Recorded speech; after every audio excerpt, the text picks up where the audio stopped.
Usta qolmang. Olyapsizmi, charchamasdan? Sog'layapsizmi, bo'lyaptimi? Zerikishlar yo'qmi? Charchashlar yo'qmi? Olyapsizmi? Burjutkani qanchadan bosyapsizlar? Bilsak bo'ladimi? Qaysi kompaniya bilan hamkorlikda bosyapsizlar? Boshlig'i kim? Ismini aytib oling. Tursunboy aka.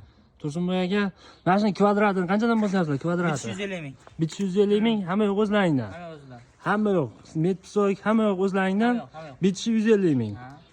O usta puli qancha bo'ladi shunda? Usta puli 40-45 ming. O'zimiz olib kelib bersak 40-45 dan bosib berasizlar. Voy, malades, mana ustalar. Bosilish shunaqa bo'layotgan. Hurmatli podpischilar, mana yugurib olamiz bu videoni. Mana. Hozircha ishni endi boshladik. Yaqinda bitishini ko'rsatamiz. Charchamanglar, sog' bo'linglar. Bu usta qolib ketibdi-yu. Men sekin gapiraman, zo'r o'lyapti. Usta, sizga qanaqa savol bersam javob berasiz. Любой savol bersa javob berib ko'ramiz. Savol qolmadi lekin.